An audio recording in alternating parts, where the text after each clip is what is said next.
Bienvenidos. Buenos días. Buenos días, ¿qué tal?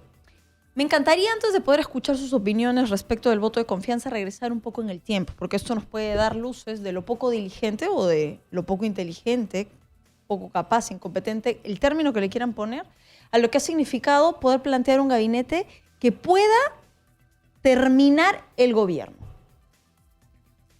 ¿Con cuál de los dos? A ver. Yo creo que el gobierno tiene de alguna manera que buscar, el presidente, no el gobierno, el presidente, que buscar un gabinete que ojalá fuera de ancha base, digamos, política, que permita de alguna manera dar una gobernabilidad para enfrentar los problemas serios que se nos vienen este año y meses del presidente. Uno de ellos es la baja de la economía debido a todo el tema de, no solamente al tema del coronavirus, sino también debido a nuestras propias limitaciones en, digamos, en hacer crecer la economía, sino lo que va a significar en el caso que esta enfermedad llegue como al país y se difunda, digamos, de la manera muy rápidamente como epidemia o pandemia, porque no tenemos las condiciones. Yo estuve la semana pasada en Mollendo y resulta que la señora se rompió un pie, un dedo, no había un traumatólogo en Mollendo. La situación era irte a Arequipa o venirte a Lima. Entonces yo digo, si eso es Mollendo, que está aquí, que es la capital de la provincia de Islay, donde todo el canon minero llega y no hay un hospital decente que funcione, no puede ser. Los médicos, como siempre, trabajan en esa luz y trabajan en otro lado aparte, ¿no? Entonces no tienes a nadie finalmente. Entonces la gente está muy desprotegida en provincia. Entonces esto en el tema de la salud es muy grave para enfrentar una enfermedad que se viene muy fuerte. Entonces yo creo que realmente, y esto va a tener consecuencias no solamente en el tema de, digamos, del crecimiento económico, ¿no? De manera que yo pienso que el presidente no puede seguir enfrentando con parches la situación y que lo que debiera hacer frente a este nuevo Congreso, que yo lo veo un Congreso bastante, ¿cómo le podría decir? Que va a ser poco fiscalizador. Yo creo que va a ser mucho más debilucho. Entonces, debiera de tener un grupo de personalidades que se fajen por el país en estos 14 meses y que puedan pues ayudar al presidente a contrarrestar toda esta situación.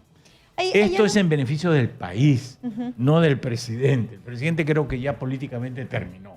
Yo creo que es en términos de ver cómo el país puede llevar adelante. Desde el 2018, señor Taiz, lo más importante no solo era poder mantener la gobernabilidad y recuperar la institucionalidad frente a todo lo que ocurrió aquel año y lo que pasó más adelante.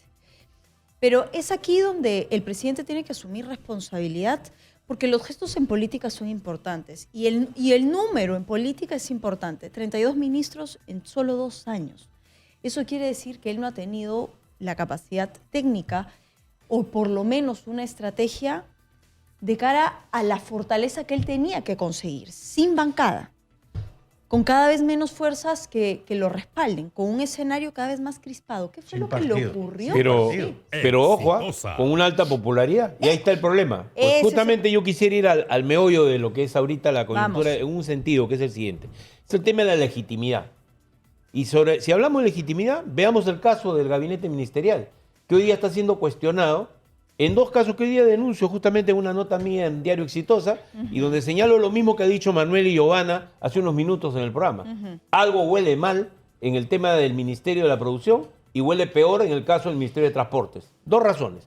Primero, hay una campaña en los medios que nadie explica. firmada por una extraña ONG de origen español, parece ser, con un nombre realmente increíble, ¿no? Que te congela cuando ves eso porque no tiene nada que ver con el medio conocido acá.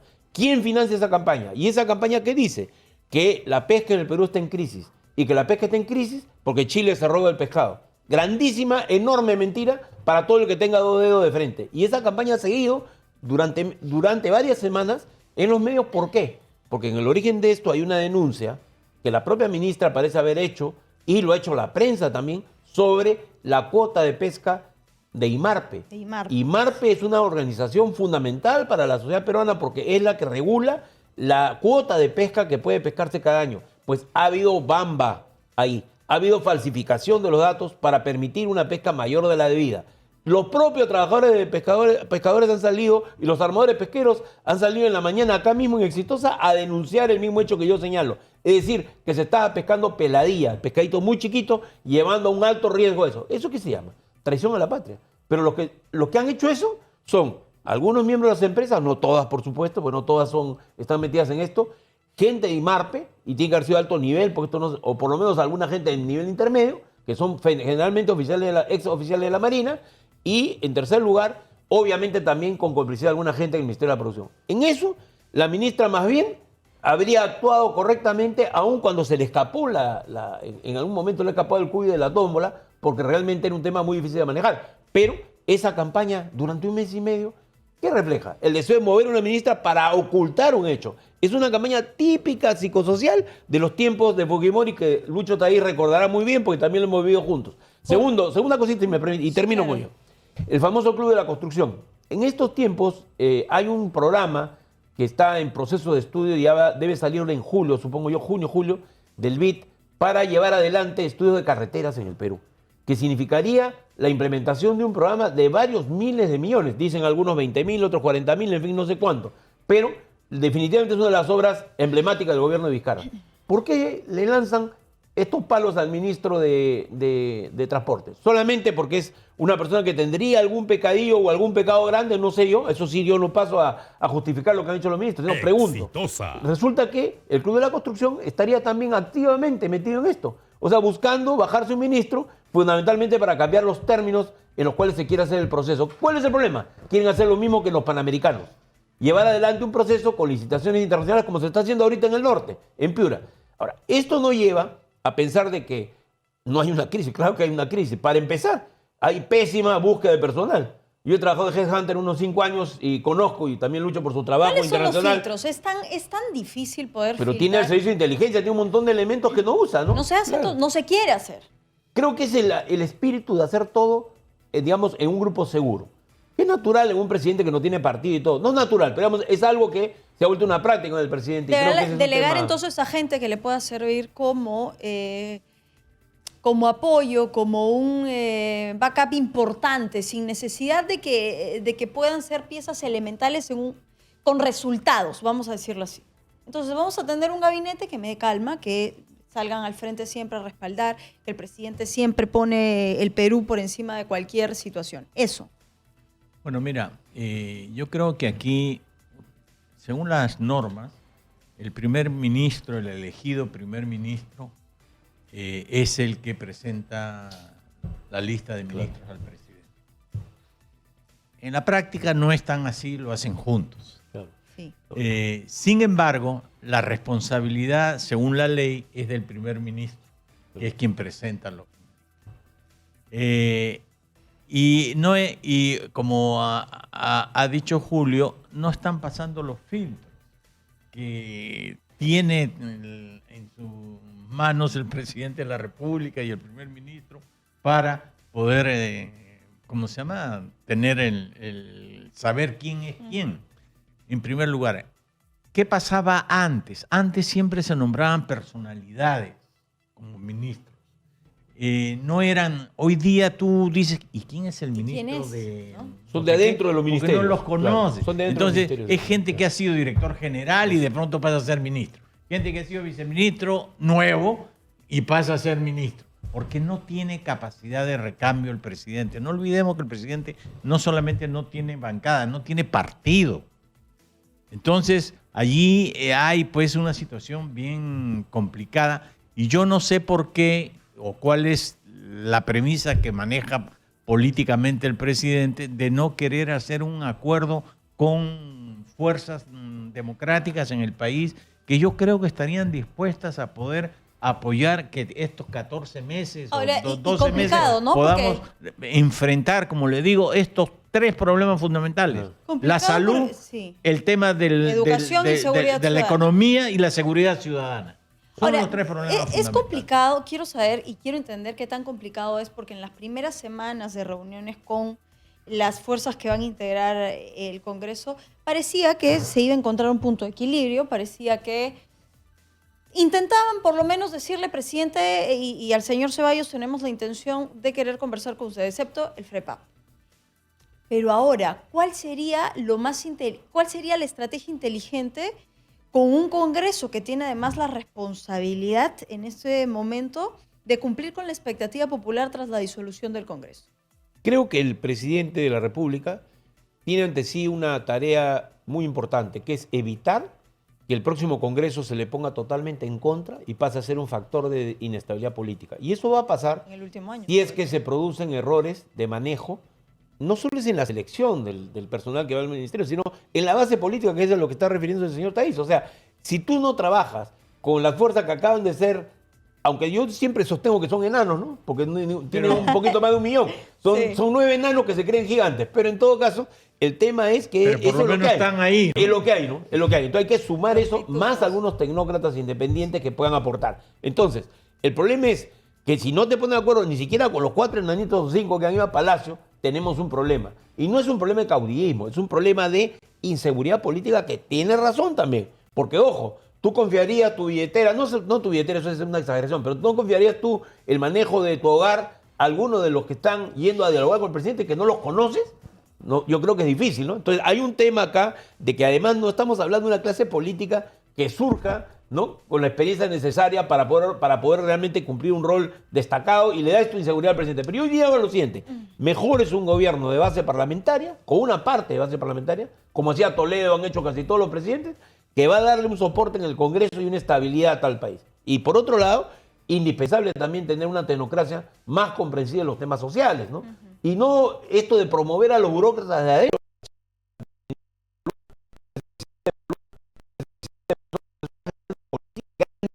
Una grandísima mujer, extraordinaria mujer, ha hecho una gran carrera. Pero la pregunta que yo me hago es, para estos temas de salud a los cuales se refiere el señor Thaís, necesitas un gestor de la salud, de otro nivel, no alguien que sea parte de la estructura burocrática del Estado. Tiene que tener un creador, un innovador, que realmente empuje esto hacia adelante, porque va solo hacia atrás. Ayer o sea, para conversamos. complementar un poco, Claudia, yo creo que es importante, y esto tiene que quedar claro, que el presidente tiene que cambiar su primer ministro. Yo creo que el primer ministro ya fue. Y me parece que este nuevo primer ministro que nombra el presidente, esa va a ser la clave de lo que viene. Él tendría que buscar una personalidad política. Tendría que buscar una personalidad política que reclute ministros de exactamente, potentes, claro. Sí, que vengan a hacer esta tarea. Entonces, pero si él va simplemente a pensar, no, porque ese me puede hacer sombra, entonces... Ahora, ¿qué pasaría si el presidente...? Yo no creo, perdón un ratito, una aclaración más. Yo no creo que Vizcarra es una persona mezquina. No creo que es un tema de que le hagan sombra. Yo creo que es un problema político, de su formación política. Él no viene del sistema de partidos, eso también hay que recordarlo, ¿no? O sea, él sigue siendo un presidente regional que llega a vicepresidente de la República y se encuentra con una crisis política envergadura. Entonces, no tiene inclusive... Yo estoy seguro que si tú te sientas con él, probablemente no tiene las relaciones suficientes tampoco para él solito decidir quién debe ser. Ahora, en este mundo de posibilidades, con lo que ustedes acaban de poder deslizar, de que el señor Ceballos dé un paso al costado y que se nombre una persona que tenga esta capacidad política y el presidente se rehúse. ¿Por qué se rehusaría? Y quiero traer a colación lo que ha dicho el propio ministro de Transportes, Carlos Lozada, que el presidente y el premier sabían de esta investigación. Entonces, el ministro Lozada afirma que el contrato con esta empresa cuestionada ha pasado varios filtros, los primeros ellos. Entonces, me cuesta creer que se pueda tomar la decisión de sacar a una persona que le ha servido o que le está sirviendo de socio de conocimiento de causas indefendibles públicamente. No, pero Lozada es un funcionario muy capaz, ¿ah? Ojo, lo que pasa es que Lozada es de adentro del ministerio y por lo tanto carga toda la mochila de la gestión pública y obviamente Casi no hay a ese nivel en el que él está director general, nadie que tú puedas encontrar que no tenga algún proceso abierto por alguna razón, justificado o no. El tema de base es el error de traer gente de adentro. Y él es una persona que ha sido confianza de Elmer Trujillo y ha sido de confianza del propio presidente Vizcarra cuando ha sido ministro de Transporte. O sea, no hablamos de cualquier persona. La pregunta es la persona adecuada para encabezar un ministerio que tiene que hacer una enorme cantidad de carreteras, liderar ahorita un proceso de licitación muy complejo, los estudios que tiene que hacerse con organizaciones internacionales? Y el tiempo, sobre todo, el tiempo. A ver, el Congreso va a instalarse, juguemos a las predicciones. ¿Le dan el voto de confianza al Congreso? ¿El Congreso al gabinete? Yo creo que en estas condiciones no lo van a hacer. Yo coincido. Me parece lamentable, pero el presidente coincido. tiene que adelantarse. Así es. No olvidemos una cosa. En julio, a partir de julio, ya el presidente no puede cerrar el Congreso. Exactamente. O sea que el poder pasa al Congreso. Ahora, y hay algo interesante. Antes de julio, cabría la posibilidad, en este escenario, supongamos, se mantiene el señor Ceballos, siguen los escándalos, por ahí vienen más cosas, qué sé yo. Me pongo el panorama menos optimista. Habrán voces, ya sabemos cuáles son las fuerzas políticas que en algún momento plantearon el tema de declarar al presidente incompetente o deslizar la posibilidad de poder sacarlo de campaña. Ese argumento va a coger más fuerza cada vez. No, yo no por creo los eso. errores. Yo no creo. Yo creo que sería, primero, para empezar, veamos las declaraciones que han dicho los diferentes grupos parlamentarios. Ni Urresti, que es un hombre que a veces es descomedido, se ha atrevido, ni siquiera la gente de Antauro ha dicho fuera Vizcarra. Yo creo que ahí sería un gravísimo error, gravísimo error. El tema de su futuro político del presidente Vizcarra se va a decidir en elecciones posteriores al 2021. Se decidirá en si él arma una fuerza política al dejar de ser presidente y si intenta presentarse a las elecciones de 2026. Ese es otro tema. El tema actual es que él tiene la tarea de conducir al país. Y efectivamente, la baja del ministro Ceballos podría ser un tema muy lamentable, pero parece ser que es políticamente inevitable. Exitosa. Y aun cuando se diga lo que estamos diciendo sobre lo que hay de trasfondo de intereses indebidos moviéndose contra el Estado para poder presionar por obras públicas o por tener derechos de pesca ilegales. Yo creo que eso hay que dejarlo claro. O sea, la corrupción también está empezando a usar el arma de la anticorrupción para poder tumbar ministros. Y yo creo que eso es un tema que significa que hay una debilidad extrema en el país y que tiene que haber una respuesta. Y la respuesta, como bien se está diciendo en esta mesa, tiene que haber más unidad nacional, no menos unidad nacional, y tiene que haber una apertura del juego político para que entren ministros que refresquen y quizás hasta un premier que resuelva la situación. Voy a cambiar la perspectiva de la pregunta. En este juego político, si el presidente decide tener piezas de recambio, ¿le da el Congreso la confianza al nuevo gabinete? Yo creo que sí. O sea, si el presidente escucha un poco lo que humildemente se está diciendo aquí en Hablemos Claro. Y nombra una personalidad como primer ministro y con él se apoya para reclutar un grupo de ministros, digamos, con vocación de servicio y dentro de las distintas corrientes que existen vigentes políticamente hoy, creo que puede hacerlo perfectamente y se puede instalar un mensaje positivo y una interacción positiva entre el Congreso y el gobierno. Que sería lo mejor para la población. Sí. Quizás no, digamos, no un gabinete mayoritariamente parlamentario, porque también sería rechazado. No, claro pero no. con alguno de los nuevos, Pablo, mira, uno que ha salido a decir lo mismo que estoy diciendo y que lo he dicho esta mañana también en esta radio sobre el tema de la pesca, es Renan Raffo, un hombre con experiencia política, soy alcalde, o sea, hay personalidades ahí, en medio de todo ese revuelo que es el Congreso, que son gente que podría tener un cierto protagonismo. Yo no propongo a nadie, ministro, sería un atrevimiento, pero creo que hay una fase nueva a la cual hay que ir. Y que además el presidente Vizcarra sí va a correr un riesgo al abrir el juego, de todas maneras. Pero en eso consiste la política, ¿no? En eso. Y que responsabilidad tenga fortaleza a través de la estrategia que quiere de cara a lo que queda para el gobierno. Les agradezco a ambos. Tú nos has hipnotizado, Claudia, pero nos has hecho hablar demasiado, creo. No, me encanta haber empezado la mañana con ustedes. Les agradezco por haber estado con nosotros. A Luis Taiz y a Julio Esquiapa Prieta, como siempre. Un gusto. Me tengo que ir de inmediato hasta Independencia, Trilce Reyes.